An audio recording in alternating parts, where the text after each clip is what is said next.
అందరికీ శనార్థులు చలో ఇక మరి మీ నర్సయ్య తాత రానే వచ్చిండు పొద్దుగాలనే రామసక్కని ముచ్చట్లు ముళ్ళె కట్టుకొని ఇక మరి మార్నింగ్ న్యూస్ విత్ నర్సయ్య తాత మధ్యలో మోత ఇవాళ మరి మోత ఎవరికి మోగుతుంది ఏంది ఏం కథ దునియా మీద కథలు ఏం జరుగుతున్నాయి లోకం మీద శుద్ధులేంది గా కథ మతలు అవంతా చిన్నగా పసిపడదాం ఇక చలో ముందుగాల మహాపత్రిక ఏం రాసుకొచ్చిరయ్యా మహాపత్రికలా మా నాన్న కాదు నేను వస్తా కమాండ్ కంట్రోల్ సెంటర్లో చర్చ పెడదాం అమ్మో కవితమ్మ ఇసురుతుందుల్లో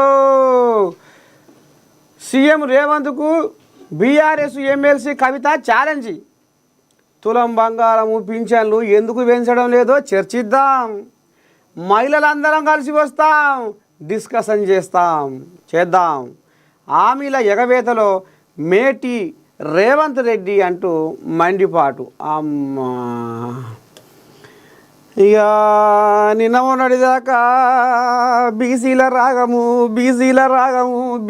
రాగం ఎత్తుకొని ఉరుకుల పెట్టింది రౌండ్ టేబుల్ సమావేశాలు గల్లీన మీటింగులు ఇక ఆమె నోటికి నీ దండం పెడితే ఏ మాట వస్తుందయ్యా అంటే ముందుగాల వచ్చేది తొలి పలుకు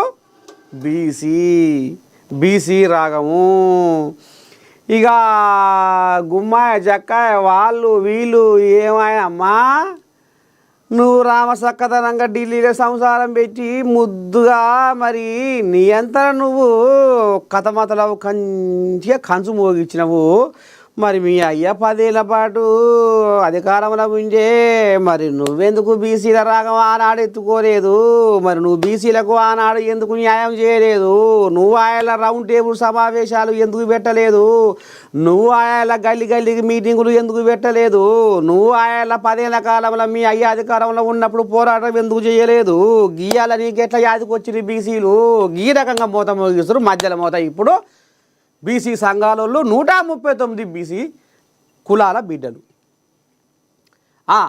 ఇక ఇప్పుడు ఆ రావం ఇక పక్కకు పెట్టింది ఇక నిన్న క్యాబినెట్లో రేవంత్ అయ్య మంత్రుడు ఎమ్మెల్యేల గుమ్మాయ జక్కయ్యను గుంపు కట్టి క్యాబినెట్లో నిర్ణయం తీసుకుండు ఏంది ఇక మనం అన్నం ఇస్తారంట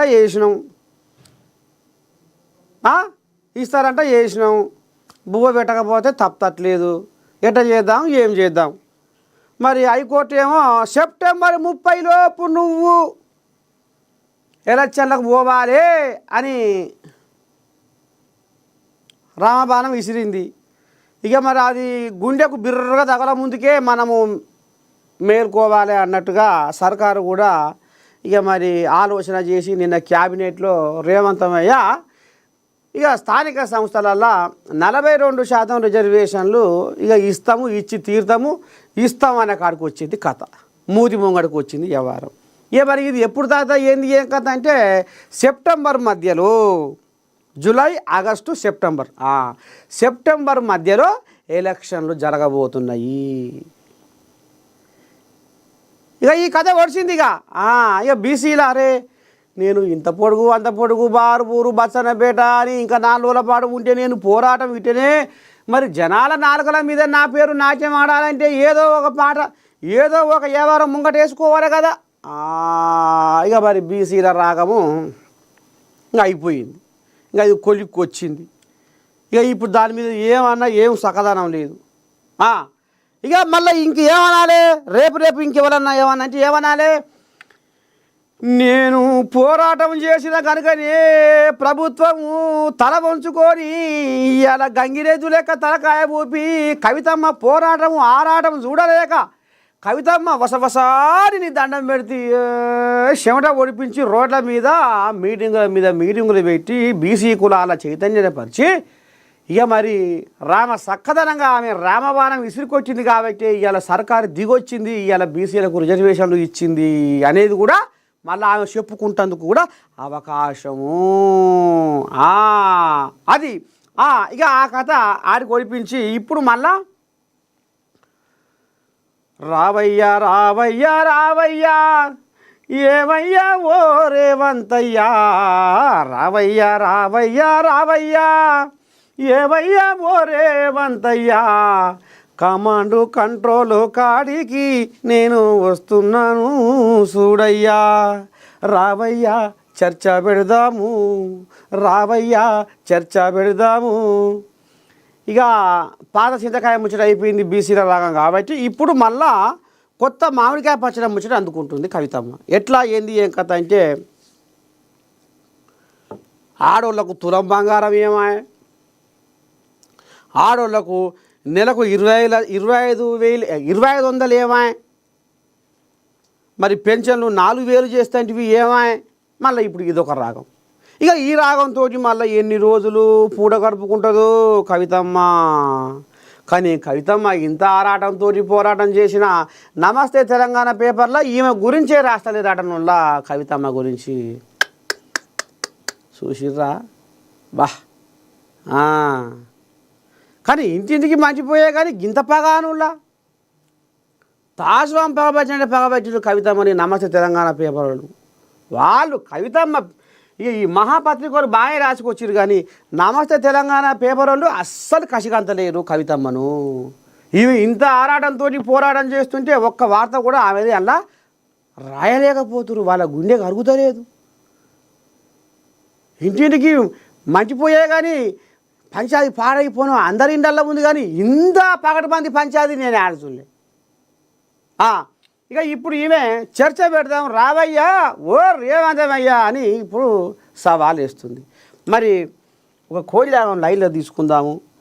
మరి ఈ చర్చల సంగతి ఏంది? ఇక నిన్న మొన్నటి దాకానేమో అన్న పని అయింది. నిన్న మొన్నటి దాకా అన్న సవాల్ వేసింది. ఇప్పుడు చెల్లె కవితమ్మ ఇప్పుడు లైన్లోకి వచ్చింది. ఒక కోడిలాగం లైన్లో తీసుకుందాము. ఏమంటుందో ఏం కథో చూద్దాం. మరి వస్తారా ఇవాళ ఏమన్నా కానీ నేను కూడా పోతా. నమస్తే. ఓ పిల్లగా ఇగో తాత మార్నింగ్ న్యూస్లో లైవ్లో ఉన్నావు. ఇక నిన్న మొన్నటి దాకా పాత చింతకాయ ముచ్చట బంద్ పెట్టింది కవితమ్మ, బీసీల రాగం పక్కకు పెట్టింది. ఇక మరి మీరు షెడ్డో పాటో ఏదో క్యాబినెట్లో నిర్ణయం తీసుకున్నట్టుర్రు. ఇక 42% రిజర్వేషన్లకు పక్కా పోవాలనేది ఇక ఆర్డినెన్స్తో మీరు పోతున్నట్టుర్రు. మరి ఇంకో కొత్త రాగం వేసుకుంది ఈమె ఆవకాయ పచ్చడి ముచ్చట. మరి మా నాన్న కాదు నేను వస్తా అంటుంది కమాండ్ కంట్రోల్ కాడికి. వచ్చే దమ్ముందా మీకు? ఏదో ఆడవాళ్ళకు తులం బంగారం ఆట, నెలకు 2,500 ఆట, 4,000 పింఛనాట. మరి ఆమె మళ్ళా రామశాఖని ముచ్చట ముంగట వేసుకొని కమాండ్ కంట్రోల్ కాడికి వస్తా అంటుంది. పోలీస్ కమాండ్ కంట్రోల్ కాడికి చర్చకు మరి మీరు సిద్ధమేనా? ముందుగా ఫస్ట్ సవాలు విసిరే బదులు కాళేశ్వరం అవినీతి పైన 8 లక్షల కోట్ల అప్పుల పైన లేకపోతే ఫోన్ ట్యాపింగ్ల పైన వాళ్ళు అయ్యా చేసినటువంటి ఆర్థిక అరాచకం పైన లేకపోతే తెలంగాణ అవినీతి పాలన పైన వాళ్ళు సిద్ధంగా ఉండాలని మేము కోరుతున్నాం. ముఖ్యమంత్రి గారు సవాలు ఇస్తే తోక ముడిచి పారిపోయినటువంటి దొంగలు వాళ్ళు ఇలా మళ్ళా ఒకసారి ముసలి కన్నీరు కారుస్తా ఉన్నారు ప్రజల కోసం.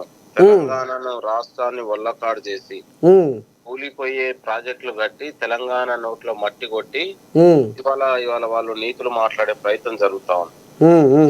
ప్రజలకు జవాబుదారీ పాలనగా ప్రజలకు ఇవాళ ప్రజా పాలనని పేరు పెట్టి ప్రజల అభిష్టం మేరకు నడుచుకుంటున్నటువంటి ప్రజాపాలన మీద ఇవాళ నిన్న మీ అందరూ తెలుసు కేబినెట్ సమావేశం పెట్టి దేశ చరిత్రలోనే 70 ఏళ్లుగా బీసీలు తమ హక్కుల కోసం ఆకాంక్షల కోసం పోరాడిని వాళ్ళ సమస్యల పరిష్కారం దిశగా ఇవాళ స్థానిక సంస్థల్లో దాదాపు 42% రిజర్వేషన్లు కల్పించాలని మన కేబినెట్ తీర్మానించడం అనేది తెలంగాణ రాష్ట్రం ఒక చారిత్రాత్మక అంశం. కేసీఆర్ 2018 స్థానిక సంస్థల ఎన్నికల్లో ఇవాళ పంచాయతీరాజ్ ఆర్డినెన్స్ ని పునర్సమీక్షించి కూడా లాస్ట్ కు 22% మేరకే స్థానిక సంస్థల్లో రిజర్వేషన్లు కల్పించాడు. మరి అప్పుడు ఎందుకు కవిత మాట్లాడలేదు బీసీ రిజర్వేషన్ల పైన? ఇప్పుడు మాట్లాడుతా ఉంది. అట్లా ఎందుకంటే బీసీలకు 10 ఏళ్ల పాటు నిధులు ఇయ్యక నియామకాలు చేయక రిజర్వేషన్లు అవకాశాలు కల్పించక బీసీలను మోసం చేసింది వాళ్ళు. ఇవాళ మనం కేబినెట్ సమావేశంలోనే 1,00,000 ఉద్యోగాలు మార్చి వరకు భర్తీ చేయాలని ప్రభుత్వం కేబినెట్ తీర్మానం చేయడం అనేది కూడా మనం స్వాగతించాల్సిన అంశం. 60,000 ఉద్యోగాలు 12 నెలల్లోనే భర్తీ చేసి మరొక 23,000 పోస్టుల భర్తీ చేసి వచ్చే మార్చి లోపు 1,00,000 ఉద్యోగాల ప్రక్రియ కొనసాగుతుందన్నారు. ఇట్లా తెలంగాణ అభివృద్ధి అంటే నిరుద్యోగుల పక్షాన, ప్రజల పక్షాన, బలహీన వర్గాల పక్షాన ఇవాళ నిత్యం ఆలోచిస్తున్నటువంటి ప్రభుత్వం ప్రజాప్రభుత్వం, కాంగ్రెస్ ప్రభుత్వం. మరి ఇప్పుడు తులం బంగారం సంగతి ఏంది, ఆడోళ్ళకు 25,000 సంగతి ఏంది, మరి పింఛన్ల సంగతి ఏంది తాత? మరి ఇప్పుడు కవితమ్మకు మరి ఇప్పుడు ఆమెకు ఇప్పుడు ఆడోళ్ళని తీసుకొని వస్తూ ఉంటుంది కమాండ్ కంట్రోల్ కాడికి. ఆమె రావాల్సింది ఇవాళ ఒకవైపు దర్యాప్తు జరుగుతా ఉంది, కాళేశ్వరం పైన ఫోన్ ట్యాపింగ్ల పైన జరుగుతా ఉంది. ఇవాళ తెలంగాణ మహిళల ఆత్మగౌరవాన్ని, బతుకమ్మ ఆత్మగౌరవాన్ని తిహార్ జైల్లో తాకట్టు పెట్టి ఆమె ఇవాళ అన్నదమ్ముల పంచాది, అన్న చెల్లెల పంచాది ఇంట్లో చూడకుండా బయటికి ఎక్కి తల ఒక దుకాణం పెట్టుకొని వివరిస్తా ఉన్నారు. అన్న దుకాణం పెట్టుకుంటూ చెల్లి ఒక దుకాణం మాట్లాడుతా ఉంది రోజు. అంటే వాళ్ళు మాట్లాడే మాటలు తలా తోక లేని మాటలు మాట్లాడుతా ఉన్నారు. 10 ఏళ్ల పాటు అప్పులు చేసి తెలంగాణ ప్రజల నోట్ల మట్టి కొట్టి రాష్ట్రం విడిపోయే నాటికి 72,000 కోట్ల అప్పులు మాత్రమే ఉన్న తెలంగాణ రాష్ట్రాన్ని దాదాపు ఇవాళ 8,56,793 కోట్ల రూపాయలకి ఇవాళ తెలంగాణ రాష్ట్రాన్ని అప్పులు తీసుకుపోయి సగటున 2,90,000 రూపాయలు ప్రతి సగటు మనిషికి ఇవాళ అప్పును క్రియేట్ చేసినటువంటి, అప్పులు వేసినటువంటి దుస్థితి తెలంగాణ రాష్ట్రం. అంటే అభివృద్ధి చేయకుండా వాళ్ళ యొక్క అవసరాలకు ఇవాళ ప్రాజెక్టులు ఇష్టానుసారిగా ప్రాజెక్టులు రీడిజైనింగ్ చేసి తెలంగాణ ప్రజల్ని తప్పుదోవ పట్టించి అభివృద్ధి ఆకాంక్షలు చూడకుండా, నిధులు నియామకాలు చేయకుండా తెలంగాణ ప్రజలు మట్టి కొట్టింది వాళ్ళు ఇవాళ మాట్లాడుతూ ఉంటే చాలా సిగ్గేస్తా ఉంది. కవితకు ఇవాళ బీసీ రిజర్వేషన్ మొన్న పోయి ఢిల్లీలో ధర్నా చేసింది, ఇంకో దగ్గర చేస్తా ఉంది. 10 ఏళ్ల పాటు గాడిదపాలు దోయినటువంటి వీళ్ళు ఇవాళ మళ్ళా 18 నెలలు వచ్చే వరకే ఇవాళ ప్రభుత్వాన్ని విమర్శించే పరిస్థితి వాళ్ళు కనపడతా ఉంది. ప్రజలు గమనిస్తా ఉన్నారు వాళ్ళ యొక్క విధానాలను, వాళ్ళ యొక్క పోకడలను, వాళ్ళు వ్యవహరిస్తున్నటువంటి శైలిని ప్రజలు గమనిస్తా ఉన్నారు. మేమేమంటున్నాం, రాజకీయాలు వేరు, పాలన వేరు. మేము ప్రజల కోసం, ప్రజల యొక్క అభివృద్ధి కోసం ఎక్కడి వరకు రావడానికైనా ఈ ప్రభుత్వం సిద్ధంగా ఉందని రాష్ట్ర ముఖ్యమంత్రి రేవంత్ రెడ్డి గారు అనేక వేదికల మీద చెప్పారు. నిన్నగాక మొన్న కాళేశ్వరం గాని కృష్ణా జలాలపై జరిగినటువంటి పవర్ ప్రజెంటేషన్ లో కూడా రేవంత్ రెడ్డి గారు మాట్లాడారు. మరి ఫామ్ హౌస్ కు వస్తున్నప్పుడు సిద్ధంగా ఉండాలి కదా వాళ్ళు కూడా. ఫామ్ హౌస్కి వచ్చి ఏం చేస్తారా మీరు అంటుండగా కేసీరావు కూడా. ఫామ్ హౌస్కి వచ్చి మీరు ఏం చేస్తారు? కాంగ్రెస్ వాళ్ళు పాలబట్టుకొని పని చేస్తారా? ఇక్కడ ఏముంటాయి, మొక్కజొన్న ఉంటుంది, అల్లం ఉంటుంది, పాలకూర తోట ఉంటుంది, వరిసేను ఉంటుంది, కూరగాయల తోట ఉంటుంది. మీరేం కూరగాయలు పెడతారా? ఆడు పోయి పారబట్టి వరాలు తీస్తారా అంటుండు. కృష్ణా నది జలాల్లో గత పాలకులు చేసినటువంటి నిర్వాహకం కావచ్చు, ఆంధ్ర ప్రాంతానికి అప్పజెప్పినటువంటి నది జలాలు తీసుకుపోతుంటే కూడా తోక ముడిసి అప్పనంగా వాళ్ళకు నది జలాలను అప్పజెప్పి తెలంగాణ వనరుల దోపిడీకి పాల్పడినటువంటి బీఆర్ఎస్ నాయకులు దీనికి చర్చకు సిద్ధమని ముఖ్యమంత్రి గారు సవాల్ విసిస్తే దానిపైన కూడా ఎలాంటి ఉలుకు లేదు, పలుకు లేదు వాళ్ళకు. వాళ్ళు మాట్లాడే పరిస్థితి కనపడతా ఉంది.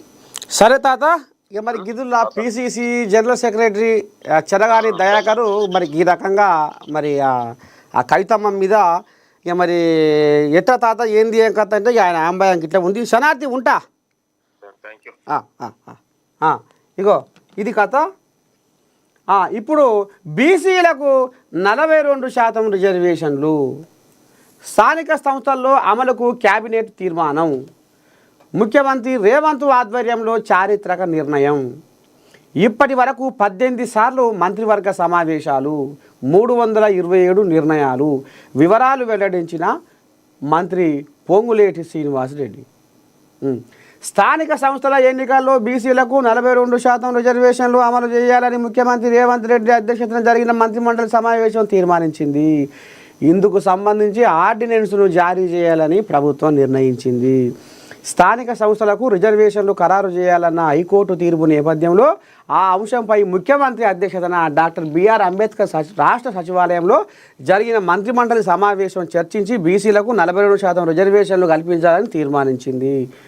విద్య, ఉద్యోగ, రాజకీయ రంగాల్లో బీసీలకు 42% రిజర్వేషన్లను కల్పిస్తూ గత మార్చి నెలలో జరిగిన సమావేశాల్లో బిల్లులకు శాసనసభ ఆమోదించి గవర్నర్ ద్వారా రాష్ట్రపతికి నివేదించారు. ప్రభుత్వం ఏర్పాటు చేసిన తర్వాత ఇప్పటి వరకు జరిగిన 18 మంత్రివర్గ సమావేశాల్లో తీసుకున్న నిర్ణయాల అమలును సమావేశం చర్చించింది. గతంలో జరిగిన మంత్రివర్గ సమావేశాల్లో ప్రధానమైన 23 శాఖలకు సంబంధించి 327 అంశాలపై నిర్ణయాలు తీసుకుంది. వాటిలో 321 నిర్ణయాలు అమలు జరగగా మిగిలిన 6పై మంత్రిమండలి అవసరమైన వివరణను ఇచ్చింది. ఇక మరి బీసీలకు 42% రిజర్వేషన్లు. ఒకసారి బీసీ కోజాయం కూడా మందలిద్దాం, బీసీ సంఘం కోజాయం కూడా మందలిద్దాం. ఓ పిల్లగా, ఓ పీసీఆర్ ఫోన్ కలుపుతాదా? అల్లంపల్లి రామకోటికి ఫోన్ కలుపు. తెలంగాణ బీసీ సంఘం, బీసీ సంక్షేమ సంఘం రాష్ట్ర అధ్యక్షుడు.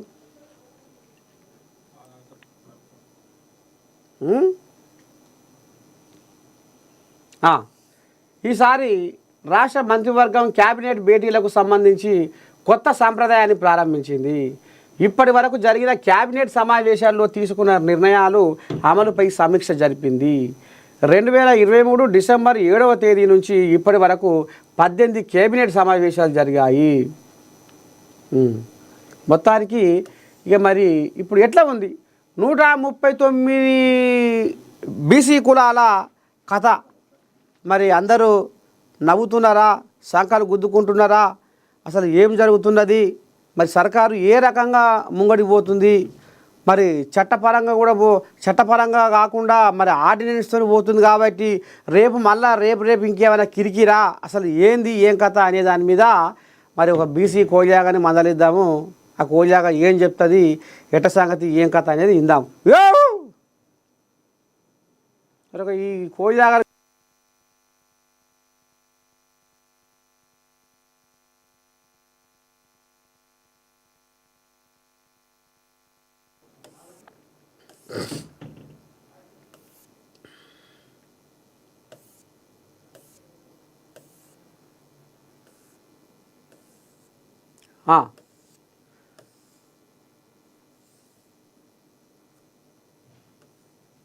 ఇగో ఇక్కడ సుప్రీంకోర్టు తీర్పులకు అనుగుణంగా రాష్ట్ర ప్రభుత్వం ఇప్పటికే బీసీ డెడికేటెడ్ కమిషన్ను నియమించింది.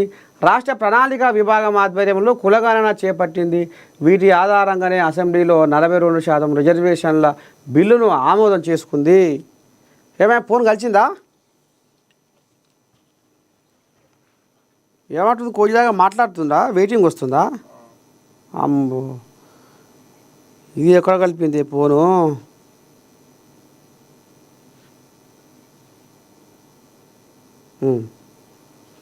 The person you have called is speaking to someone else.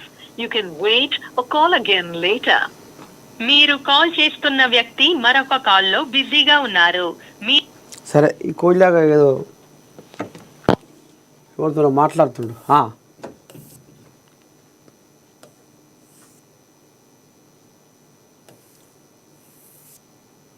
ఇంకేముంది? ఆయవన్న వార్త. ఇందిరమ్మ ఇండ్ల ఎంపికలో ఎంపీలకు కోట ఇవ్వాలి. కోజాగా శరానికి వచ్చింది. నిన్నయాల జర కాళ్ళు నొప్పి తక్కువై జర బాగానే జర్ర లేచి తిరగాలి, ఆరోగ్యం మంచిగా ఉండాలి, ప్రజలకు సేవ చేయాలి. ఏమంటుండు? ముఖ్యమంత్రి రేవంత్ రెడ్డికి మెదక్ బీజేపీ ఎంపీ రఘునందన్ రావు లేఖ రాసిండట. ఇందిరమ్మ ఇండ్ల నిర్మాణం పథకంలో ఎంపీలకు 40% కోట కేటాయించాలని ముఖ్యమంత్రిని కోరారు. ఈ మేరకు రఘునందన్ రావు బహిరంగ లేఖ రాస్తూ రాష్ట్రంలోని పేదలు, బలహీన వర్గాల ప్రజలకు నూతన గృహాలను అందించేందుకు ఇందిరమ్మ గృహ నిర్మాణ పథకం ప్రారంభించేందుకు హృదయపూర్వకంగా అభినందిస్తున్నట్లు పేర్కొన్నారు. ఈ పథకానికి కేంద్ర ప్రభుత్వం అమలు చేస్తున్న ప్రధానమంత్రి ఆవాస్ యోజన నిధులను అనుసంధానించడం సానుకూలమైన పరిణామం అని అన్నారు. మాకు 40% కోట. ఇక ఊర్ల పొంటి జనాలు మాకిల్లు కావాలి, మేము రెక్కలు ముక్కలు చేసుకొని కన్న కష్టం చేసి ఇలా చలికి వణుకుతున్నాము, ఆనకు నానుతున్నాము, ఎండకి ఎండుతున్నాము, మాకిల్లు కావాలని కొట్లాడినట్టే ఉందిగా. ఇప్పుడు పెద్ద మనిషిది మాకు 42% కోటా పెంచాలి అంటుండు ఎంపీలకు. మా కోట, ఎంపీ కోట. ఇప్పుడు మీరు లబ్ధిదారుల ఎంపికలో స్థానికంగా గెలిచిన ఎమ్మెల్యేలకు 40% కోటా కేటాయిస్తూ తీసుకున్న నిర్ణయం ప్రశంసనీయమన్నారు. ప్రజల మద్దతుతో గెలిచిన ఎమ్మెల్యేలకు గౌరవం ఇవ్వడంలో ఈ నిర్ణయం కీలకమైనదన్నారు. ప్రజల మద్దతుతో గెలిచిన తెలంగాణ రాష్ట్రంలోని 17 మంది లోక్సభ్యులకు కూడా మరో 40% కోటా కేటాయించగలరని రఘునందన్ రావు విజ్ఞప్తి చేశారు. ఈ నిర్ణయం పార్టీపరమైన విషయాలకు అతీతంగా అందరికీ సమాన అవకాశాలను కల్పించడమే కాకుండా కేంద్ర రాష్ట్ర భాగస్వామ్యంతో అమలవుతున్న ఈ పథకంలో లబ్ధిదారుల ఎంపిక మరింత పారదర్శకంగా సమర్థవంతంగా సాగేందుకు దోహదపడుతుందన్నారు. ఈ విషయం మీద ముఖ్యమంత్రిగా మీరు త్వరితగతిన సానుకూల నిర్ణయం తీసుకొని ఎంపీలను కూడా గౌరవిస్తూ ఈ విషయంలో న్యాయమైన నిర్ణయం తీసుకుంటారని ఆశిస్తున్నట్లు లేఖలో ప్రస్తావించారు. ఇక మరి ఎమ్మెల్యేలకు ఏ రకంగా బలం ఉందో అన్నిట్లల్లా, ముఖ్యంగా ఇప్పుడు ఇందిరమ్మ ఇండ్లల్లా మా ఎంపీలకు కూడా కోట, ఎమ్మెల్యేలకు 40% ఏ రకంగా నువ్వు బలం కల్పించినావో ఇప్పుడు మాకు కూడా బలం కల్పిస్తే బాగుండు. ఎందుకంటే మరి మా పలుకుబడి మా పదార తగ్గిపోతుంది. ఊరికి ఆయన ఎంపీ అట, ఆయన ఏమి సాగుతలేదుగా అన్న కాడికి వస్తుందట ఊర్ల పోటీ కథ. ఇక అందుకని ఆ గుసగుస మరి రఘునందన్ శివలో పడ్డట్టుంది, ఇది ఎట్ట ఉంది కథ అని ఇక ఆయనకు రేవంత్ అయ్యకు మాకు కూడా బలం పెంచు అని ఉత్తరం రాసిండట. మాకు కూడా కోట 40% కోటా ఇయ్యారనేది ఇక మరి రఘునందన్ అయ్య రేవంత్ అయ్యకు ఉత్తరం రాసిండట. చూడాలి మరి ఈ ఉత్తరం మీద కథ ఏం జరుగుతుందో.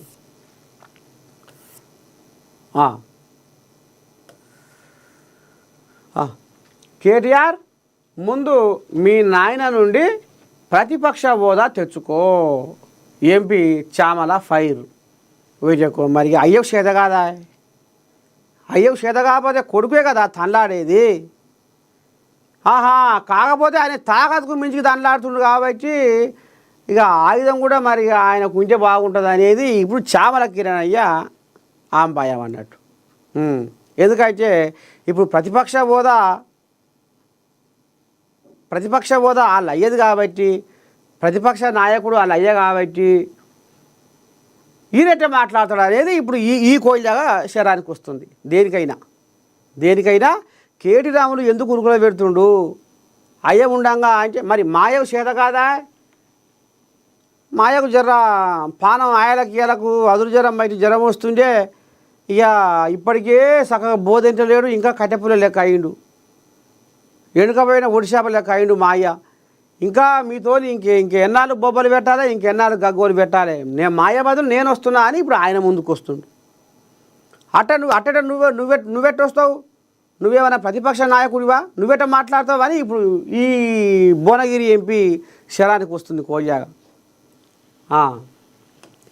కేటీఆర్ కుటుంబం మాయలో పడకుండా, కేసీఆర్ కుటుంబం మాయలో పడకుండా కృష్ణా జలాల నుండి దక్షిణ తెలంగాణకు రావాల్సిన నీటి వాటా కోసం తెలంగాణ ప్రజలు ప్రభుత్వం కొట్లాడాలని ఎంపీ చామల కిరణ్ కుమార్ రెడ్డి అన్నారు. 2 లక్షల కోట్లు ఖర్చు చేసిన కేసీఆర్ కేవలం ఉత్తర తెలంగాణలోని కాళేశ్వరం ప్రాజెక్టు కోసం ఖర్చు చేశారన్నారు. కానీ సగం పనులు పూర్తి చేసిన జూరాల ఎస్ఎల్బిసి ప్రాజెక్టులను పట్టించుకోలేదన్నారు. ఆ ప్రాజెక్టులపై 5-6 వేల కోట్లు ఖర్చు చేసినా కూడా లక్షల ఎకరాలకు నీళ్లు వచ్చేవని చెప్పారు. కృష్ణా జలాలను కాపాడుకునే వాళ్ళమని అన్నారు. కేటీఆర్ కేవలం ఎమ్మెల్యే అని ముఖ్యమంత్రిని ఛాలెంజ్ చేయాలి అంటే ప్రతిపక్ష హోదా తెచ్చుకొని ఛాలెంజ్ చేయాలి. దమ్ముంటే కేసీఆర్ నుండి ప్రతిపక్ష హోదా తెచ్చుకొని ఛాలెంజ్ చేయాలని చెప్పారు. కేసీఆర్ వయసులో పెద్దవాడు కాబట్టి సీఎం రేవంత్ రెడ్డి ఫామ్ హౌస్కి వచ్చి చర్చిద్దామని అంటున్నారని తెలిపారు. కేటీఆర్ సీఎం అవుతానని పగటి కలలు కంటున్నారని అన్నారు. ముఖ్యమంత్రిని సవాల్ చేసినంత మాత్రాన ముఖ్యమంత్రి అవ్వరని ఈ రకంగా నువ్వు ముఖ్యమంత్రిని సవాల్ చేస్తే, ముఖ్యమంత్రికి సవాలు విసిరితే నువ్వు ముఖ్యమంత్రి అవుతావని కలలు కనుకో కేటీ రాములు అని ముందుగా నువ్వు మీ అయ్య కాడికి వెళ్ళి ప్రతిపక్ష హోదా గుంజుకొచ్చుకో. మంచోడే కిరణ్ అయ్య. ఇప్పటికే బిడ్డ దూరం అయిందని ఆయన ఏడుస్తుండు. మళ్ళా కొడుకు ఎగేస్తుండు ఈ దొర. ఎవరు? చామల కిరణ్ కుమార్. అమ్మా బుద్ధిగల పిల్లగాడే ఉన్నట్టుండు. ఇద్దరు పోతురా అందరు పోతురా మరి పెద్ద మనిషికి ఏం కావాలా ఆయనతో అదుర్జనం బట్టి గుండె వాళ్ళకి ఏమైనా కావాలన్నా ఎట్లా ఆహా ఇప్పటికే బిడ్డ దూరం అయిందని కంటికి పిట్టాడు శోకం తీస్తుండు పెద్ద మనిషి బాయి కాడ ఇక నువ్వు పోయి ఇప్పుడు నాయనా ఇక ఎచ్చోడు ఎచ్చి తిరిగంటుండు పచ్చివాడు పచ్చి తిరిగంటుండు నువ్వు ఆ ప్రతిపక్ష హోదా నాకు కిరీటం పెట్టు ప్రతిపక్ష హోదా నాకి అని ఇక మరి అది గుంజుకొచ్చుకుంటే ఇక ఆయంత పెద్ద మనిషి యాగం కావాలనా కిరణ్ అయ్యా అబ్బో రామసకనం అనివే ఇప్పటికే వాళ్ళు ఇట్లా పంచాయతీ పాపం తిన్నకూడు పెరిగి పడకుండా వాళ్ళు ఉంటే నువ్వేం సకన ప్రతిపక్ష హోదా గుంజుకొచ్చుకో తెచ్చుకో అని అయ్యో శిలుక పలుకులు పలుకుతుండు శ్యామల కిరణ్ అయ్యా మా మంచిగా చెప్తున్నావు అయ్యా ఇంటే పంచాయతీ పెడతాందుకు సీతక్కను విమర్శించే స్థాయి వారికి లేదు వామ్మో వచ్చిందయ్యో టీపీసీసీ రాష్ట్ర ఉపాధ్యక్షురాలు ఆత్రం సుగుణ ఈమె చిన్నసన్న ఏం కాదు రాష్ట్ర మంత్రి సీతక్కను విమర్శించే స్థాయి మాజీ ఎంపీ మాలోతు కవిత తుల ఉమాకు లేదని టీపీసీసీ రాష్ట్ర ఉపాధ్యక్షురాలు ఆత్రం సుగుణమ్మ అన్నారు. గురువారం ఆదిలాబాదు జిల్లా కేంద్రంలోని కంది శ్రీనివాసరెడ్డి క్యాంపు కార్యాలయం ప్రజాసేవ భవన్లో విలేకరులతో మాట్లాడుతూ కేటీఆర్ మెప్పు కోసమే వారిద్దరూ అనవసర ఆరోపణలు చేస్తున్నారని తెలిపారు. బీఆర్ఎస్ పాలనలో ఎంతోమంది ఆత్మహత్యలకు పాల్పడ్డారని గుర్తు చేశారు. వాటిపై ఎందుకు మాట్లాడలేదని ప్రశ్నించారు. కేవలం సీతక్క మీద పనిగట్టుకొని మాట్లాడుతున్నారని మండిపడ్డారు. బీఆర్ఎస్ నాయకుల వేధింపులకు అనేక మంది బలయ్యారని ఆవేదన వ్యక్తం చేసిందట. సూసైడ్ లేఖలు సెల్ఫీలు తీసుకొని ఆత్మహత్యలు చేసుకున్నారని పేర్కొన్నారు. సిరిసిల్లలో లారీలతో దొక్కించిన చరిత్ర మీదని విమర్శలు గుప్పించారు. సీతక్క అనునిత్యం ప్రజలు గిరిజనుల సంక్షేమం కోసం పనిచేస్తున్నానని తెలిపారు. జీవో 49 టైగర్ కారిడార్కు సంబంధించి ప్రభుత్వ స్థాయిలో మాట్లాడుతున్నారని పేర్కొన్నారు. బీఆర్ఎస్ హయాంలో జీవో నెంబర్ 3ని రద్దు చేస్తే వారిద్దరూ ఎందుకు మాట్లాడలేదని ఆగ్రహం వ్యక్తం చేశారు. మరోసారి సీతక్కపై అవాకులు చెవాకులు పేలుతూ మరోసారి నోరు వారేసుకుంటే ఖబర్దార్ అని హెచ్చరించారు. ఈ సమావేశంలో ఎస్టీ సెల్ రాష్ట్ర కన్వీనర్ సునీల్ జాదవ్, పట్టణ అధ్యక్షులు గుడిపల్లి నగేష్, నాయకులు గిమ్మ సంతోష్, ఐఎన్టీయూస్ జిల్లా అధ్యక్షుడు ఇక సరే కోల్యాగలు కొన్ని ఇక మరి ఇట్లా వనగుండయి. ఇక మరి ఆదిలాబాదులో కంది శ్రీనివాసరెడ్డి క్యాంపు కార్యాలయం ప్రజాసేవా భవన్లో ఈ రకంగా సీతక్కను విమర్శించే స్థాయి వారికి లేదు. ఎవరికి తుల ఉమా మాలోతు కవిత ఇక గిది కథ. ఇప్పుడు ఇలా పంచాది ఉప్పు నిప్పు లెక్క మూత మోగుతుంది. ఇక మరి ఎట్టెట్టవుతుందో ఏం కథ చూద్దాం.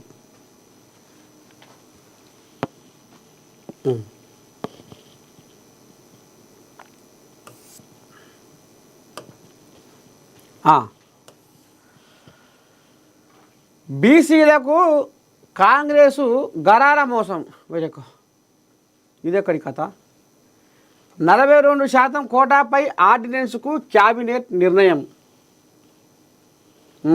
చట్టపరంగా చెల్లుబాటు కాదని తెలిసి రేవంత్ సర్కారు దులిపేసుకునే యత్నం. ఆర్డినెన్సే పరిష్కారం అయితే అసెంబ్లీ తీర్మానం ఎందుకు చేశారు? బీసీ సంఘాలు ఇక ఇప్పుడు స్థానిక సంస్థల ఎన్నికల్లో బీసీలకు 42% రిజర్వేషన్ కల్పించేందుకు పంచాయతీరాజ్ చట్టం 2018కి సవరణ చేస్తూ ఆర్డినెన్స్ తీసుకురావాలని క్యాబినెట్ తీసుకున్న నిర్ణయం అందరినీ ఆశ్చర్యపరుస్తున్నది. నిజానికి సొంతంగా ఆర్డినెన్స్ ఇచ్చిన ఒక్క రాష్ట్రంలో కూడా రిజర్వేషన్లు అమలు కాలేదు. చట్టబద్ధత లేని ఆర్డినెన్సులు కోర్టుల్లో నిలబడవని తెలిసినా రేవంత్ రెడ్డి ప్రభుత్వం మొండిగా ముందుకు వెళ్తుండడంపై విమర్శలు వినిపిస్తున్నాయి. మరి ముఖ్యంగా ఈ నిర్ణయం బీసీ నేతలను ఆందోళనకు గురి చేస్తున్నది. రిజర్వేషన్లపై తీవ్రస్థాయిలో ప్రజా వ్యతిరేకతను మూటగట్టుకున్న ప్రభుత్వం స్థానిక సంస్థల ఎన్నికల నుంచి తప్పించుకునేందుకే ఈ నాటకం నాటకానికి తెరలేపిందని బీసీ సంఘాల నేతలు బగ్గు అంటున్నారు. చంద్రబాబు తరహా ఎత్తులతో బీసీలను మభ్యపెట్టేందుకు రేవంత్ రెడ్డి కుట్రలు చేస్తున్నారని బీసీ నేతలు మండిపడుతున్నారట. అమ్మని సామిరంగా వాళ్ళు ఏమంటుర్రు? ఇక మరి హైకోర్టు ఏమో సెప్టెంబర్ 30 లోపే దీన్ని కథం పట్టియాలి, లేకపోతే మీకు కర్రగాల్చి ఎర్రగా వాత పెడతా అనేదేమో కోర్టు చెప్పే న్యాయస్థానం. ఎట్ట చేయాలో ఏం చేయాలో ఈ పాడైపోను ఇక అంటా ఉంటే ఇదే పని అయిపోయి ఇక లాభం లేదు, ఇది ఊర పెడితే ఎట్ట అవుతుంది, ఆర్డినెన్స్తో పోదాము, ఓ 6 నెలల లోపల మళ్ళీ చట్టపరంగా దీన్ని కథ కంపిద్దాం అనేది కాంగ్రెస్ వాళ్ళు ఆలోచన చేస్తారు. మరి ఇప్పుడు ఆ కథ నడవాలంటే ఇక మళ్ళీ ఇప్పుడు రేపో మాపో సరే వర్షాకాలం సమావేశాలు ఏదో దగ్గరికి రాబోతున్నాయి, కానీ మరి ఈలోపు అవుతట్లేవుగా, కథ కంపట్లేదుగా. అందుకనే ఇప్పుడు కాంగ్రెస్ వాళ్ళు నిన్న ఇక క్యాబినెట్ మీటింగ్ పెట్టుకొని ఈ రకంగా మనం ఆర్డినెన్స్తో పోదాము, 6 నెలల్లో దీనికి చట్టపరంగా ఇక దీనికి రూపం ఇద్దామన్నట్టుగా ఇప్పుడు వాళ్ళు దాంట్లో ఆడుతుర్రు అట. ఇక ఇది కథ.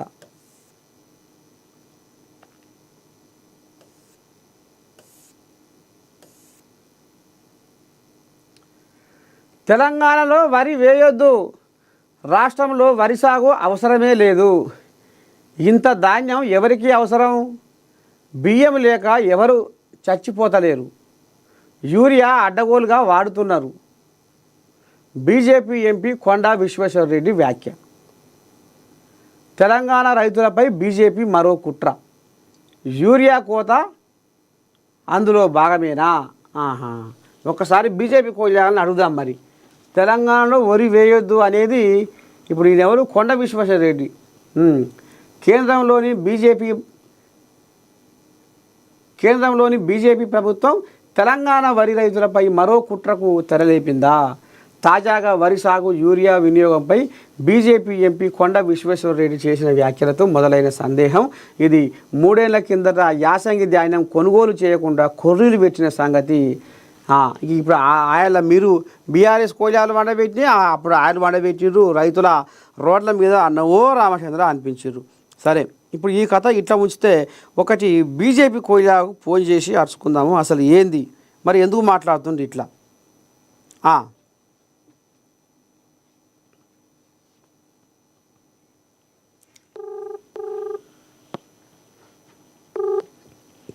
హలో, శనార్థే సీనానా? శనార్థి చెప్పా.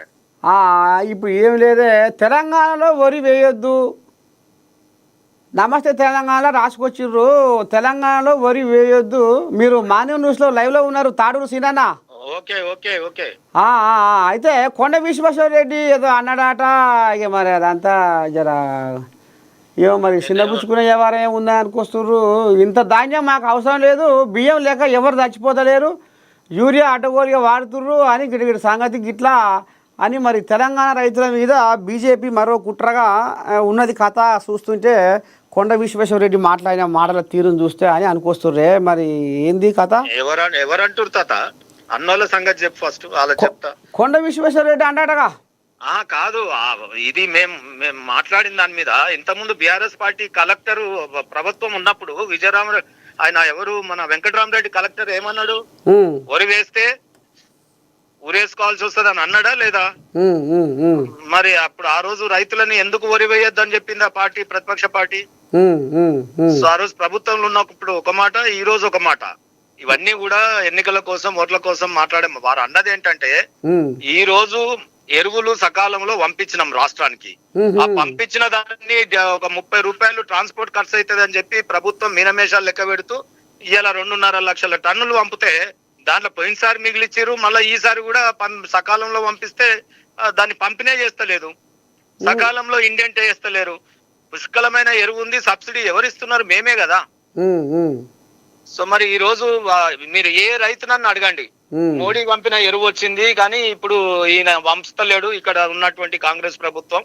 గతంలో బీఆర్ఎస్ ప్రభుత్వం అయితే ఇండెంటే సకాలంలో పెట్టకపోవు. ఇదేంటంటే ఎన్నికల తరుణంలో ఇటువంటి జరుగుతాయి. ఇప్పుడు స్థానిక సంస్థలు ఎన్నికలు వచ్చినాయి, సో కాబట్టి ఆ ఓట్లలో మమ్మల్ని బదలాం చేయాలంటే ఏదో ఒక రకంగా చెప్పాలి. వారు ఏ యాంగిల్లో అన్నారు, వారు ఎక్కడ మాట్లాడినారు, ఏ సందర్భంలో మాట్లాడినారు అనేది. ఇవాళ సన్న బియ్యం ఇయ్యంగానే మంత్రులందరూ పోయి వాళ్ళ ఇళ్లలో తింటురు, దొడ్డు బియ్యం ఇచ్చినాడు ఎవడు పోయి తినలే. ఇప్పుడు అది ఏ రకంగా మళ్ళీ ఇచ్చి ఫోటోలు వాళ్ళ ఖర్చు చూడాలి, వాళ్ళ తెచ్చుకున్న రేషన్ బియ్యం ఏమో గానీ ఈ మంత్లో వచ్చి తినిపోతే మళ్ళా ఒక 6 నెలలు రేషన్ బియ్యం వచ్చినా వెళ్ళదు. సో ఆ రకంగా సన్న బియ్యం ఇచ్చి నుమాయిస్ చేయడము, లేకపోతే మేము ఎరువులు మేమిస్తే మేమే ఇచ్చినామని వాళ్ళు చెప్పుకొని ఇవ్వడము, ఆ ఇచ్చిన దాన్ని కూడా చక్కగా ఇవ్వకపోవడం. ఈ కాంగ్రెస్ ప్రభుత్వము, బీఆర్ఎస్ ప్రభుత్వము, బీజేపీ అంటే గజగజ వణుకుతున్నాయి. రేపు ఒకసారి తెలంగాణలో పునాది పడితే మళ్ళా 20-30 ఏళ్ళు తరాలు మారేదాకా పార్టీ ప్రభుత్వమే ఉంటదని ఒక భయాందోళనలో 2 పార్టీలు ఒకటై చేస్తున్న ఇటువంటి కార్యక్రమాలు. అన్నా మరి ఇప్పుడు ఒక ముచ్చట ఏంటంటే ఇక మరి నిన్న తెలంగాణ మళ్ళీ ముఖ్యమంత్రి రేవంత్ రెడ్డి క్యాబినెట్ మీటింగ్ పెట్టుకొని మరి బీసీలకు 42% రిజర్వేషన్లు మనం ఆర్డినెన్స్తో పోతున్నాం అనేది మరి తీసుకొచ్చిర్రు తెర మీదకి. అవును, మరి మీ బీజేపీ వాళ్ళు కూడా మరి సంతోషంగా ఉన్నట్టేనా? బీసీ బిడ్డలకు న్యాయం జరుగుతున్నట్టుగా. ఓబీసీలకు న్యాయము కాంగ్రెస్ పార్టీ వాళ్ళకి ఆర్డినెన్సులు కావాలి, చట్టాలు కావాలి. మేము ఈ 60 ఏళ్లలో ఏ చట్టాలు కూడా కాంగ్రెస్ పార్టీ చేయలే ఓబీసీలకు. అయినా ఇవాళ దేశ ప్రధానమంత్రిని మోడీ గారిని 3 సార్లు హ్యాట్రిక్ ప్రధానమంత్రిగా చేయగలను. అంత పెద్ద పోస్ట్ ఇవ్వాలంటే రాహుల్ గాంధీ కుటుంబానికి గాని గాంధీ కుటుంబానికి దిల్లే ఉండదు, అంత దిల్దారులు కాదు. ప్రధానమంత్రి పదవి లట్టుకుని వస్తుందంటే వేసుకుపోయేటోళ్ళు గాంధీ కుటుంబం. ఇవాళ నెహ్రూ గాని, ఇందిరాగాంధీ గాని, రాజీవ్ గాంధీ గారు గాని, ఇవాళ సోనియా గాంధీ యూపీఏ చైర్పర్సన్ గా, ఎందుకంటే ఆమెకు లీగల్ గా ప్రధానమంత్రి అయ్యే అవకాశం లేదు కాబట్టి వదిలేసింది. ఇవాళ ప్రతిపక్ష నాయకుడు రాహుల్ గాంధీ కనీసం ఆ పదవి ఒక ఓబీసీకి ఇవ్వమను. ఇవాళ ఆ రకంగా వీళ్ళు ఇయ్యరు గాని ఇచ్చేటోళ్ళని మాట్లాడతారు. ఇవాళ ఎన్నికలు 2 ఏళ్ళు అయింది ఇక్కడ కాంగ్రెస్ ప్రభుత్వం వచ్చి. ఇవాళ ఎందుకు గుర్తొచ్చింది? హైకోర్టు మొట్టికాయలు వేసింది, లోకల్ బాడీలో ఎన్నికలు పెట్టాలి. ఈ ఎన్నికలలో ఎన్నికల తాయిలంగా ఇది ఇస్తున్నారే తప్ప నిజంగా ఓబీసీల పట్ల ప్రేమతో కాదు కదా. వాళ్ళు మేము ఇప్పుడు ఆర్డినెన్స్ అని పోయినాక కూడా వాళ్ళు కూడా అంటారు కదా, మరి ఏ పార్టీ వాళ్ళు కూడా మన కోర్టు మెట్లు ఎక్కొద్దు, ఇక మరి మనకు టైం లేదు కాబట్టి హైకోర్టు సెప్టెంబర్ 30 లోపు చేయమంటుంది కాబట్టి ఇక మరి దీని కథ గమ్మియాలి. ఏ పార్టీ ఎక్కదు. ఓబీసీలో బిల్లు వచ్చినప్పుడు మా అసెంబ్లీలో మేము మద్దతు ఇచ్చినాం. సెన్సస్ చేసి దేశవ్యాప్తంగా కూడా మద్దతు ఓబీసీల పట్ల అనేక కార్యక్రమాలు తీసుకోబోతున్నాం.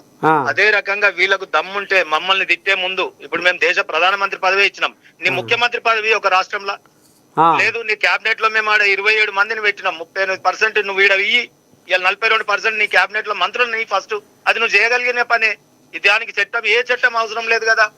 నీ చేతులున్నాయేమో చెయ్యవు. చింతన్ బైఠక్ లో ఉదయపూర్ డిక్లరేషన్, ప్రతి ఎంపీ కాన్స్టిట్యూన్సీ లో 2 ఎమ్మెల్యేలు ఇస్తాను, అది నీ పార్టీ చేతులున్న పని ఏమో చేయలేదు. దానికి ఏ చట్టాలు అడ్డం పడవు. కానీ ఇప్పుడు లోకల్ బాడీ రిజర్వేషన్స్ ఏమో ఇన్ని కథలు పడుతున్నావు, చిక్కుముడి చేస్తా ఉన్నది. ఇలా ఆర్డినెన్స్ అంటే మొన్న ఒక జీవో తెచ్చి ఎన్నికలకు పోతే సరిపోయేది. ఇవాళ 2 ఏళ్ళు ఆగి ఇప్పుడు ఎన్నికల ముందు నువ్వు ఆర్డినెన్స్ తీసుకొస్తున్నావు. సో అసెంబ్లీలో చట్టం చేసినాక నీకు ఆర్డినెన్స్ అవసరమే లేదు. రాజ్యాంగంలో రాష్ట్రాలు ఏ రాష్ట్రానికి ఆ రాష్ట్రం రిజర్వేషన్ అంటే ఇప్పుడు టైం లేదు కాబట్టి ఇట్లా పోయి మళ్ళా చట్టపరంగా 6 నెలల నుంచి ఎందుకు లేదు? ఇప్పుడు ఎన్నికల టైం ఇప్పుడు లేదంటున్నావు. టైం ఈ 2 ఏళ్ల టైం కాదా అనేది పరిపాలనలో? కామారెడ్డిలో చేసిన డిక్లరేషన్ రాగానే మొదటి బిల్లులు ఇవే చేయనుంటివి, రాగానే లోకల్ బాడీ ఎన్నికలకు పోనుంటివి 42% పెట్టి. అప్పుడు ఎవరైనా ఆపితే మేము చూసుకుందాం వాళ్ళ సంగతి. ఓబీసీలుగా నేను ఒక ఓబీసీ నాయకుడిగా మాట్లాడుతున్నా. ఇప్పుడు ఒక కొత్తగా వినిపిస్తా ఉంది. ఇవాళ పేపర్లు చూసినాం. ఇవాళ బీఆర్ఎస్ పార్టీ యొక్క కరపత్రంగా ఉండే ఒక పేపర్ లో మొత్తం నెగటివ్ వార్త రాసిరు ఓబీసీలకు. ఎట్లా కోర్టుకు పోవచ్చు, ఎంత పర్సెంటేజ్ మించవచ్చు, ఇదైతదేమో అదైతదేమో అనే ఒక ఇదిగా రాసినారు ఆ రాతలు. రేపు లీగల్ టీమ్స్ తెలంగాణ భవన్ లో ఇంతకుముందు సోషల్ మీడియా వాళ్ళకి ఇన్నోవాళ్ళు ఇచ్చి పేమెంట్లు ఇచ్చి పెట్టుకున్నది, యూట్యూబర్లకి పేమెంట్లు ఇచ్చి పెట్టుకున్నది. ఇవాళ లీగల్ గా 15 మంది లాయర్లని తెలంగాణ భవన్ లో నిత్యం పెట్టుకొని వాళ్ళకి ఇన్నోవాళ్ళు డబ్బులు ఇచ్చి అక్కడ సాగుతున్నది. రేపు అటువంటి వాళ్ళు ఇండైరెక్ట్ గా ఎవరన్నా బీఆర్ఎస్ పార్టీ కేసులు వేస్తే కూడా ఓబీసీ సంఘాలు ఇక్కడ ఊరుకోవు, ఈ రాష్ట్రంలో ఉన్న సంఘాలు అని చెప్తా ఉన్నాం. ఏ రూపంలో ఓబీసీలకు న్యాయం జరిగినా మేము స్వాగతిస్తాం. ఓబీసీలకు న్యాయం జరగాలి, అది చట్టాల ద్వారా జరిగితే మాకు మంచిది. లేదు నీ పార్టీ ద్వారా ముందే ఇచ్చేనుంటివి, నీ చరిత్ర ఖరాబ్ ఉంది కదా. నెహ్రూ వ్యతిరేకమేనా, ఇందిరాగాంధీ వ్యతిరేకమేనా? ఇప్పుడు మీరు ముఖ్యమంత్రులు మీరు ఇచ్చిన దగ్గర అంతా ఓసీలేనా? మేము ముఖ్యమంత్రులను ఇచ్చినాం, కేబినెట్ మంత్రులను ఇచ్చినాం, ఎన్సీపీసీకి స్టేటస్ రాజ్యాంగ హోదా కల్పించినాం. ఇవాళ రాజ్యసభకు ఓబీసీనే పెట్టినాం, ఒక ఆదివాసీ బిడ్డను ప్రెసిడెంట్ గా పెట్టినాం. ఇట్లా మీ పార్టీ పరంగా నీ చేతిలో ఉన్న పని, రాహుల్ గాంధీ చేతిలో ఫస్ట్ ముఖ్యమంత్రి బీసీ నీకు ఇయ్యమని ఇక్కడ మాట్లాడమని చిత్తశుద్ధి. నీ చేతిలో ఉన్న పనే కదా, దానికి ఏ చట్టం అక్కర్లేదు. ఏ రాజ్యాంగం పుస్తకం పట్టుకొని తిరుగుతున్నావు, ఆ రాజ్యాంగం అక్కర్నే లేదు. నువ్వు ముఖ్యమంత్రి చేయాలంటే తెల్లారి రేవంత్ రెడ్డి గారిని తీసి ఓబీసీ ముఖ్యమంత్రిని పెట్టొచ్చు. అలా ఓబీసీ మాట మాట్లాడితే మళ్ళా నెల్లగొట్టే కదా. అలా సామాజిక తెలంగాణ అంటుంటే కవితని కేటీఆర్ గారు మొత్తం వారి మీదనే వ్యతిరేకం చేస్తున్నారు కదా, కేసీఆర్ కేటీఆర్. సో సామాజిక తెలంగాణ అంటే చాలా పార్టీలలో బయట పడుతున్నారు అలా దాంట్లోకి. మేము ప్రధానమంత్రులనే చేస్తున్నాం మేము ఓపెన్ గా. ఇంకేం కావాలో చెప్పండి. మా పరిపాలనలో ఇవాళ వేరే వర్గాల వాళ్ళు అన్ని ఓబీసీలకైనా అనేటట్టు ఇస్తున్నాం మేము. కాంగ్రెస్ వాళ్ళు ఏమంటారు, ఇప్పుడు మమ్మల్ని చూసే మా అడుగుజాడల్లో బీజేపీ వాళ్ళు నడుస్తున్నారు, మేము బీసీ కులగారని పెట్టినాకనే వాళ్ళు మమ్మల్ని చూసే వాళ్ళు మాయనకంగా నడుస్తున్నారు అని ఇప్పుడు వాళ్ళు అంటారు. అంటే మాకు బీసీల మీద ప్రేమ మాకున్నట్ట వాళ్ళకున్నట్ట అని వీళ్ళు అంటారు. కాంగ్రెస్ లో వేసుకొని ఇచ్చిన బూట్లని కేసీఆర్ వేసుకొని నడుస్తాడు. ఇప్పుడు బీఆర్ఎస్ పార్టీ నడుస్తుంది. మేమెందుకు నడుస్తామండి? దేశంలో కాంగ్రెస్ కు వ్యతిరేకంగా పుట్టింది శ్యామ్ ప్రసాద్ ముఖర్జీ గారు. కాంగ్రెస్ వ్యతిరేకంగా అంబేద్కర్ గారు రాజీనామాలు చేసి ఆయన వేరే పార్టీ పెట్టుకొని పోటీ చేసినాడు. కాంగ్రెస్ మీద ఈనాటిది కాదు మా పోరాటం. అంబేద్కర్ గారు మొదలు పెట్టినారు, శ్యామ్ ప్రసాద్ ముఖర్జీ గారు మొదలు పెట్టినారు. ఈ రోజు మేము అనేక పోరాటాలు కాంగ్రెస్ మీద చేస్తున్నాం. ఈ దేశానికి పట్టిన దరిద్రాన్ని దుల్పడానికి మేము ఇవాళ కష్టపడాల్సి వస్తుంది. ఇవాళ బీసీలకు ఇయ్యాలే చర్చ జరుగుతుంది. ఆర్డినెన్స్ తేవాల్సిన పరిస్థితి 75 ఏళ్ల స్వాతంత్రం తర్వాత ఇవాళ వచ్చింది. ఎందుకు వచ్చింది? ఇవాళ నువ్వు చేసుంటే ఆ రోజే చట్ట ప్రకారం దేశంలో సెన్సస్ చేసి ఓబీసీల లెక్క తెలిసి నువ్వు రిజర్వేషన్ ఇచ్చుంటే ఇవాళ నువ్వు ఇట్లా రాహుల్ గాంధీ ఓబీసీల పక్షాన మాట్లాడుకుంటూ మునిమన్మడికి తిరగాల్సిన పరిస్థితి రాకపోవు కదా. నెహ్రూ ఇచ్చుంటే, వాళ్ళ నాయనమ్మ ఇచ్చుంటే మన్మన్కి ఇవాళ తిరిగిన పరిస్థితి రాకపోవు కదా. వాళ్ళ నాయన రాజీవ్ గాంధీ చేస్తుంటే ఇవాళ మన్మన్కి ఇంత కష్టపడాల్సిన అవసరం లేదు కదా. ఇవాళ మాతో తిట్లు పడుకుంటూ ఆయన తిరుగుతా ఉన్నాడు. సో ఆ రోజే ఓబీసీలకు వీళ్ళు చట్టాలు చేస్తుంటే ఇవాళ ఈ ఆర్డినెన్స్లు ఎందుకు మాకు? మేము ఆర్డినెన్స్లు కాదు, రేపు రాబోయే చట్ట ప్రకారమే ఓబీసీలకు న్యాయం చేస్తాం. పార్లమెంట్ లో రేపు సెన్సస్ అయిపోయిన తర్వాత ఇవాళ ఓబీసీలను లెక్క చేస్తా ఉన్నాం మేము. ఇది సెన్సస్ లో కూడా మరి ఎందుకు చేయలే 60 ఏళ్ళు కాంగ్రెస్ పార్టీ? సరే శనార్థే మరి మాటలన్నీ వినకు తాతను. నీకు ఇప్పటి వరకు పెన్షన్ వేయలేదు కదా తాత, 4000 ఇస్తామని. ఇప్పుడు నా శుద్ధి ఎందుకు, లోకం మీద వ్యవహారం మాట్లాడు. నేను లోకం మీద వ్యవహారం ఓకే. నువ్వు నిజంగా తాతలకు ఇవాళ పెన్షన్ పెంచుతామన్నాడు, 4000 ఇస్తామని ఓట్లేసుకొని పోయిండు, ఇచ్చిండా? తాత నువ్వు గొంగడేస్తున్నావు, నువ్వు ఒక యాదవ్ లెక్క కనిపిస్తున్నావు, నువ్వు కుర్మాయిల లెక్క కనిపిస్తున్నావు, నువ్వు కుమరాయిల లెక్క కనిపిస్తున్నావు, నువ్వు సాగలాయన లెక్క మంచిగా ఉన్నావు నువ్వు. మరి ఇన్ని వర్గాల పక్షంగా నువ్వు ఉన్నావు. నువ్వు చెప్పు ఇవాళ ఓబీసీలకు వాళ్ళ మేమా అనేది నీకే తెలవాలి. ఇవాళ పెన్షన్ ఇవ్వకపోయా, ఏమి ఇవ్వకపోయా. ఆయన హామీలు ప్రామిసెస్ అన్ని చీటింగ్ చేశారు రేవంత్ రెడ్డి గారు. మన్మరాలకు స్కూటర్ ఇచ్చిండా కాలేజ్ ఓనికి? తులం బంగారం ఇచ్చిండా? రేపు ఎట్లా చేస్తావు నీ పెళ్లిళ్ళకి? నువ్వు తాత తాత అని తిరుగుతా ఉన్నావు బాగానే, నువ్వు ఇవన్నీ అడుగు కాంగ్రెస్ వాళ్ళని. ఏదో చిన్న గెలిగిస్తూనే ఉన్నా, అందరిని గెలిగిస్తూనే ఉన్నా. నీ గురించి మాట్లాడిన వాళ్ళు ఉన్నారా టీవీలలో? ఇవాళ నీ తాతకు పెన్షన్ రాకపోయా, ఆయన మన్మరాలు నర్సే తాత మన్మరాలకి స్కూటీ రాకపోయా, ఇల్లు రాకపోయా, గడ్డి పెట్టాల. సరే సరేనా సీనన్న, సరే సరే శనార్థి, ఉంటా, నమస్తే. ఇది కథ మొత్తానికి. మరి బీజేపీ నాయకుడు తాడు సీనన్న ఈ రకంగా ఆంబాయం వెళ్ళబోసుకుంటూ. ఇంకో పేపర్లో పోదాం. ఈనాడు ఈయనేం రాసుకొచ్చారో చూద్దాం.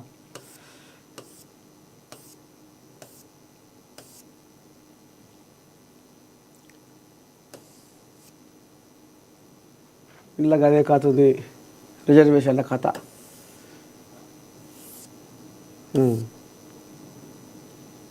బెట్టింగ్ యాప్ల కేసులో రంగంలోకి ఈడీ. జర్ర ఈయన భరతం పట్టురయ్యా, చిన్న సన్న సోకాటం కాదు వీళ్ళ సోకాటం. 29 మంది సెలబ్రిటీలపై ఈసీఐఆర్ హవాలా కోణంపై హారా. నిందితుల జాబితాలో రానా, విజయ్ దేవరకొండ, ప్రకాష్ రాజు, మంచు లక్ష్మి, ప్రణీత. వీళ్ళ కాడ పశల్లే వానుల్లా, వీళ్ళ సకదానం చల్లకుండా, వీళ్ళ సకదానం ఏటగలవా, వీళ్ళ కాడ పశల్లే. వీళ్ళు బెట్టింగ్ యాప్ల కేసులో ఇరుక్కపోయారంటే ఇంతకన్నా సిగ్గి తప్పిన ముచ్చట ఇంకేమన్నా ఉందా? ఎవడన్నా పశువు పరకో లేనోడు సరే ఏదో చేసి అంటే ఇక మరి ఆయన కూడా ఏమంటారు, వీళ్ళకి కావాల్సింది ఇదే కదా, సెలబ్రిటీ కావాలన్నా వాళ్ళకు. వాళ్ళది మోగియాలన్నా, మొత్తం ప్రచారం చేయాలన్నా. ఏనో వసవసాని రెక్కర ముక్కలు చేసుకొని చెమట ఒడిపించే బతుకులు వాళ్ళకెందుకు? ప్రచారానికి వాళ్ళని ఎవడుగా అంటాడు? మరి వీళ్ళకేం కోట్లాది రూపాయలున్నా ఇంకా కోరికలు. ప్రకృతిలో నివసించే ప్రాణులు ఎన్నో ఉన్నా ప్రతి జీవి తన పొట్ట కొరకే తిప్పల పడుతుంది. కానీ ఈ మానవులకు గిసొంటోళ్లకు కొన్ని కోట్లు ఉన్నా కోరిక పుడుతుంది. అయితే వీళ్ళకు కోట్ల రూపాయలున్నా బెట్టింగు, ఇంకా ప్రమోషన్లని, అదని ఇదని ఈ రకంగా వేషాలు వేసి ఇప్పుడు వీళ్ళ కంచబడ్డరాట. 29 మంది సెలబ్రిటీలపై ఈసీఐఆర్ హవాలా కోణంపై ఆరా. బెట్టింగ్ యాప్ల కేసులో కీలక పరిణామం చోటు చేసుకుంది. ఈ తరహా యాప్ల కోసం ప్రమోషన్ల వ్యవహారంలో మనీ లాండరింగ్ జరిగిందనే కోణంలో ఎన్ఫోర్స్మెంట్ డైరెక్టరేట్ ఆడగాదు ఈడీ కంట్ల పడ్డది కథ రంగంలోకి దిగింది. 29 మంది సినీ నటులు, యూట్యూబర్లు, ఇన్ఫ్లుయెన్సర్లపై ఎన్ఫోర్స్మెంట్ కేసు ఈ రకంగా ముంగడి తీసుకుపోతుంది. మరి వీళ్ళ భాగవతం అంతా సరిపోను మట్టసంగా చేయాలి వీళ్ళ భాగవతం. అట్లయితేనే రేపు ఇంకోలకి సిగ్గిశరం వస్తుంది. ఎంతమంది బెట్టింగ్ యాప్లలో పెట్టి భూములు, ఆస్తులు, పైసలు పర్రక ఉంచుకున్నవి దాచుకుని అన్ని కథం పట్టించారు. ఆఖరికి వస్తారు కదా అర్ధాంతరంగా ఇట్లా ఇంట్లో ఎలాడబడ్డారు, ఆత్మహత్య చేసుకున్నారు. ఎందుకు ఈ పనికి మళ్ళీ బెట్టింగ్ యాప్లు, మంది పానాలకు ఎసరి పెట్టే బెట్టింగ్ యాప్లు, ఇంకా వీళ్ళు తోడు.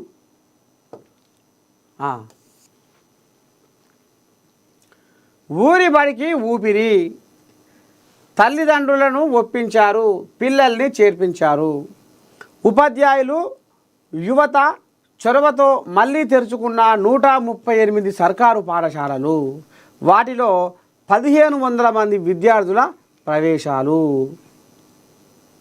దశాబ్దాల తరబడి పిల్లలకు అక్షరాలు నేర్పి తీర్చిదిద్దిన సరస్వతి నిలయాలివి కాలక్రమంలో ప్రైవేటు పోటీని తట్టుకోలేక కుదేలయ్యాయి.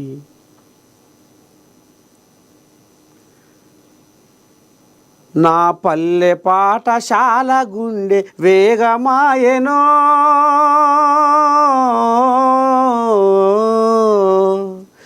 నా పల్లె పాఠశాల గుండె వేగమాయెనో, వేగమై గుండె ఆగిపోవునేమో, మాట రాక నా తల్లి మూగబోవునేమో, వేగమై ఆ గుండె ఆగిపోవునేమో, మాట రాక ఈ తల్లి మూగబోవునేమో. పాపం సర్కారు బళ్ళు వన్య తప్పి చిన్నపోయినాయి అంటే ఈ రకంగా పుట్టగొడుగులు లెక్క పుట్టుకొచ్చిన ప్రైవేటు పోటీని తట్టుకోలేక గిట్ల అయిపోయినాయి. కానీ మళ్ళీ ఇప్పుడు ఇటు మళ్ళీంది గాలి. ఇవాళ ఊరూరా పల్లెల్లో పోరగాళ్ళు ఇవాళ ప్రైవేటు బళ్ళను మర్చిపోయి ప్రైవేటు బళ్ళకు బాయ్ టాటా చెప్పి ఇప్పుడు సర్కారు బళ్ళలకు ఉరుకులో పెడుతున్నారు. కాపాడాలి.